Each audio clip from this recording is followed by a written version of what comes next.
The exercise sit back and curl up is a really brilliant exercise to strengthen the spine extensors along with the hip extensors, quadriceps muscles and the abdominal muscles while mobilizing the hip joints and the spine.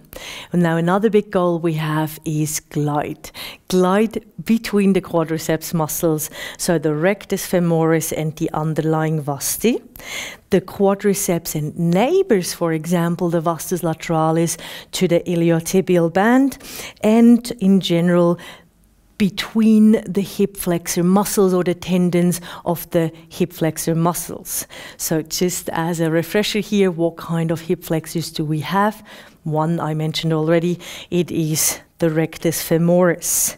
And then let's travel inwards here. So we are going to the psoas major and then the iliacus, to the short pectineus, the adductor longus, the adductor brevis, and now I'm kind of going to the weaker ones, so the gracilis also included there. Now traveling from the inside to the outside, there's the tensor fascia lata, the sartorius, and again I'm kind of going to the partial ones, the gluteus medius anterior portion, and if I'm going really into the depth, the obturator externus, but that of course is more of a stabilizer, so let's exclude that for a moment and say I want to promote glide between the neighboring hip flexors or their tendons that I mentioned. Now some of them are medial rotators, some of them are lateral rotators, and some of them don't really do much rotation at all.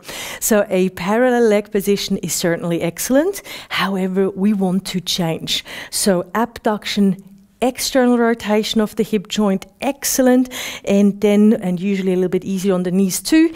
And then when parallel, abducted, externally rotated are comfortable, then moving towards medial rotation.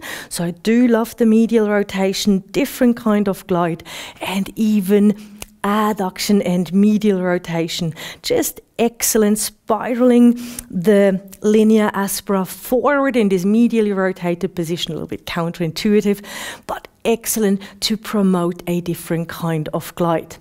So first we adjust the position of the legs to suit the knees, and once the knees are just happy and comfortable, there is more glide. Start to change the hip joint position. It's really worthwhile.